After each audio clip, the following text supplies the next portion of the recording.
Abbiamo ora in linea il senatore Raff Ciccone, senatore del Victoria, e abbiamo già parlato una volta con Raff, però abbiamo un paio di argomenti particolari che vorremmo discutere con lui. Nel frattempo, benvenuto. Hi, Senator Ciccone. Thanks for taking this call from Radio Italia 1 Adelaide. It's my pleasure. How are you? How are you and your listeners? Very well, thank you. Very well. So I mentioned that you're a senator from Victoria. We want to talk about the recent event that we've had in Victoria, the by-election in Aston, which gave a very unusual result, at least historically. And then maybe we'll have a chat about some more current events like The Voice and things that have happened in the last few days that have been very interesting about how this might or might not be supported in the community. So, Aston. So you're in Victoria. This was the first time that a government managed to win a by-election and take the seat away from the opposition in about 103 years is the number I've seen. So that suggests there's something very special happening to make something like that happen. And then, just historically, it's a big deal. And then maybe there are some fundamental issues behind this. Well, as you mentioned, one in a 100-year event. It's been unprecedented for any government, really, to win a by-election off an opposition. Generally, it's the other way around. And I think that really does say a lot about the dynamics at play here, particularly with, I think, the start of this Albanese government, obviously led by a man with Italian heritage, Albanese, and it's great to see Labor actually winning that seat off the Liberal Party, a seat also that's traditionally been very conservative. So going into the election or the by-election, we were certainly the underdogs, even though we were the government and the Labor Party had not held that seat for many, many decades.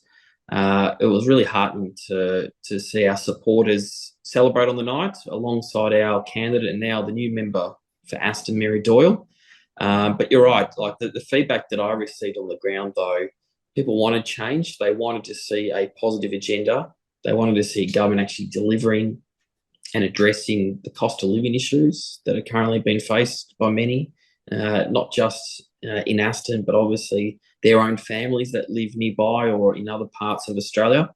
And at the end of the day, I think people just had enough. Just because they voted for one party for a century is not the way that they are going to continue voting. And I think that's a real clear message to political parties, but particularly to the opposition, that they need to be more willing to sit down with the government of the day and actually negotiate and not just say no. Because from my end, the Labor government, the Albanese government, has tried very hard to work with the coalition, and we've tried to get some reform through the Parliament in the last 6 to 8 months, but have not been able to because the coalition haven't been willing to talk with us. Yes, indeed. So you talked about really some national level issues, I think, in what you're describing. There's nothing specific, do you think, that's interesting to Victoria behind this? Because at the end of the day, we keep on hearing that all politics is local. Actually, by the way, maybe you can describe to us where the seat of Aston is. I understand it's a metropolitan seat. It's in the outer eastern suburbs of Melbourne, still metropolitan, about 30 kilometres away from the centre of the CBD. It has probably one of the highest. They have very few, the Liberal Party now has very few metropolitan seats in Victoria. They've only got two. Only got two. They came close to losing one, also in the eastern suburbs. In fact, the only two they have are in the eastern suburbs of Melbourne, but one they came very close to losing by a few hundred votes. They managed to hold on. And the other one also, Menzies, a very, very safe seat within 1 to 2%. So there's been substantial changes and a strong, I guess, disapproval of the Liberal Party brand here in Victoria. If you look at the map, and there was one that was on display, I remember on Insiders the other Sunday with Peter Dutton and David Spears, and you could see that the Teals actually had as many metropolitan seats as the Liberal Party has here in Victoria and in Melbourne, particularly Melbourne. So they've obviously got quite a lot of internal issues and grappling with what they stand for. Locally, I would say that we were also partly successful because we also ran a very good local campaign with a good local candidate. The Liberal Party ran a candidate that was from the other side of the city for very affluent parts of Melbourne. And a lot of voters on the day came up to me and said, look, I've been a Liberal voter all my life, but the one thing I wasn't prepared to do was to vote for someone who's been parachuted into the community. And I think that's a lesson that needs to be learned and heard by everyone, that you also need to respect the local community. It's all well and good to have a candidate that's from that region, but when they're from another part of Melbourne or another part of Adelaide or other parts of Australia, there's a level of respect that needs to be shown to voters. And I think that message was made very loud and clear to the coalition on that by-election day. Yes, I think you were starting to say something about the demographics of the seat when I interrupted you just there. And I'll come back to that because I'm also reading or following on Twitter the analysis of Kos Samaras. And he's been paying a lot of attention also to the demographic changes across Australia, but in Victoria in particular, because maybe this change, this election is consistent with what we've seen with the Teals that you just described, making major inroads into the Liberal Party seats, the independents. Yeah. And I was about to say that it has one of the highest levels of like mortgages in the country. It lacks public transport. Infrastructure is obviously a very big issue. There are people who are just screaming for support and services, and and that was something that we, since being in government since May of last year, have tried to ensure that we've reduced cost of living inputs such as cheaper medicines.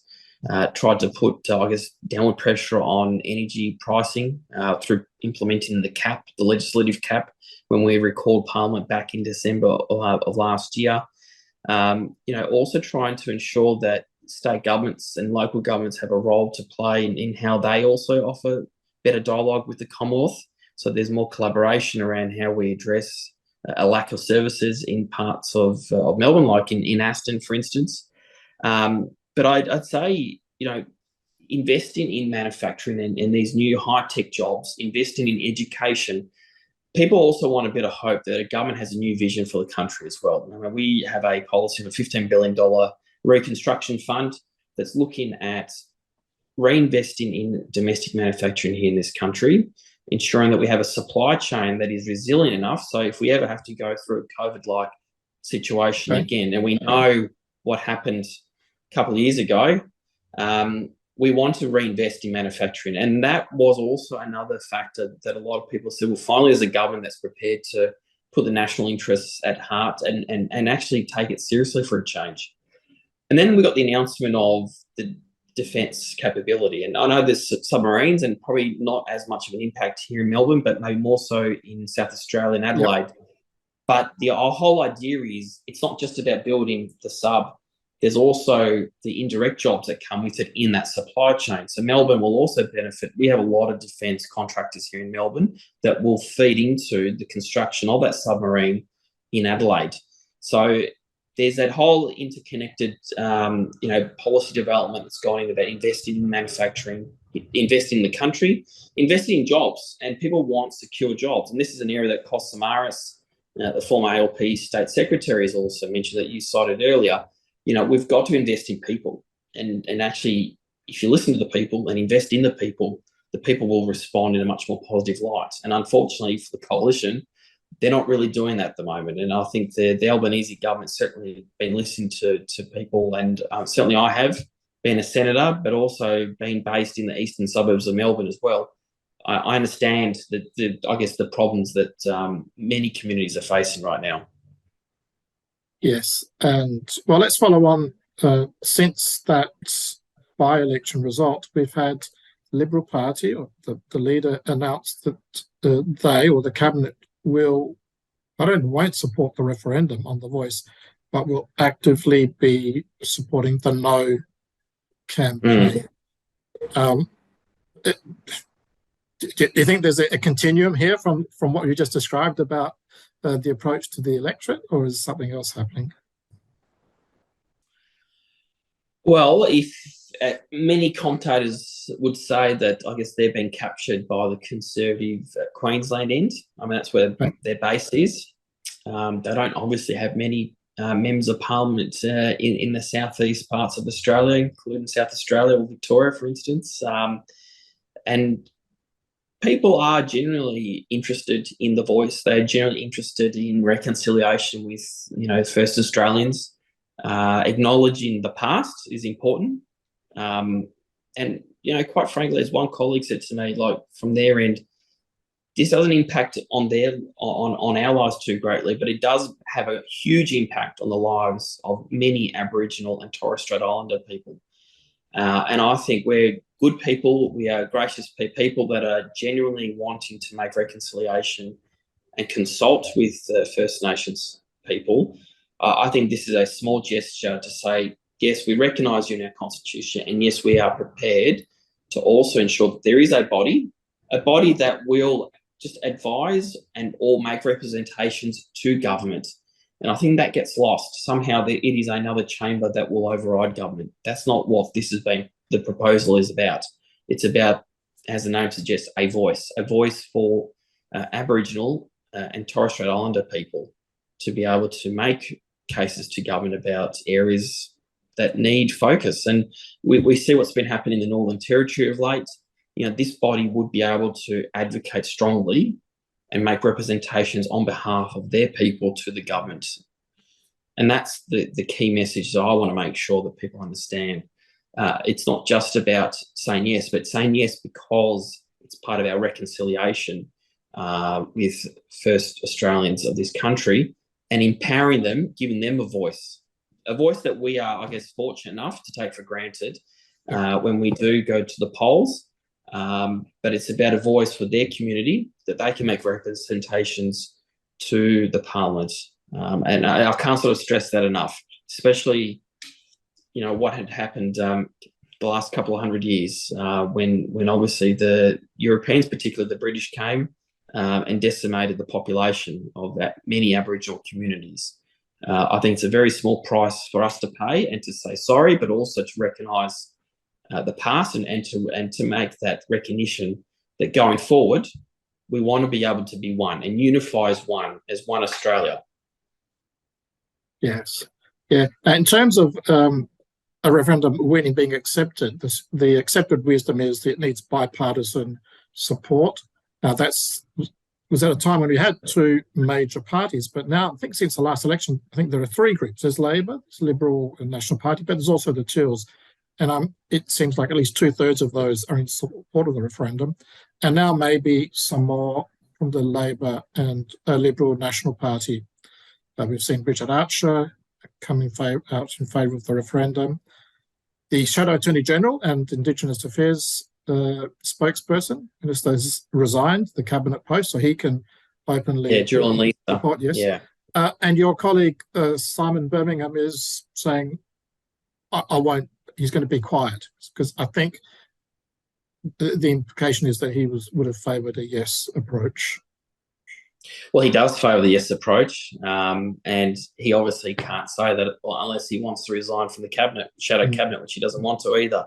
So, clearly the opposition have a lot of internal pressures and also issues, and I would not be surprised if more Liberals come out in the same way that Julian and Bridget and others have already done, and actually campaign for the yes campaign rather than the no campaign. They recognise that people and the community support, in my opinion, a voice to Parliament, and they want to be part of that history making rather than going down in history as opposing something that overwhelmingly most Australians, from what I'm hearing, are supportive of. We've just got to be able to talk to people about what it is as well. But I think, as I stated earlier, most people are very genuinely supportive of reconciliation with our First Peoples in this country. And this process is about recognition, and it is about consultation and understanding what the community's expectations are too. But But unfortunately for the Liberal Party, particularly Pete Dutton and his team, they're more focused about their internal politics and trying to create distractions, flying up to Dallas Springs and trying to create a distraction from a situation that does require not just bipartisan support, but support between the Commonwealth and the Territory government there. Trying to politicise this issue is, quite frankly, not something that I would have expected from the opposition leader. Yes, and I'm noticing quite a few of the migrant communities are supporting the voice. I saw yesterday a message from the Multicultural Australia, who's got quite a large group of people that are underwriting their support. And the Diversity Council of Australia is supporting the Yes case. Not that it's a multicultural necessarily group, but the chair and the CEO come from a migrant background, the CEO being Lisa Neze. So I think that you're right. There does seem to be a broad spectrum of support in the community. You've got the churches that are also supporting the Yes campaign, not just the Catholic Church, the Greek Orthodox, and all the other churches in Australia as well, that are really getting behind, because they recognise this is about social justice. And, being good Christians, this is about also trying to say we obviously repent and want to make, good with the people that were actually unfortunately harmed. And I think it's important as part of someone's faith that there is that reconciliation process as well too. Thank you very much, Senator Ciccone, for taking this call. And you're most welcome, and lovely to chat again. I hope you had a lovely Easter as well too, and look forward to talking to you very soon.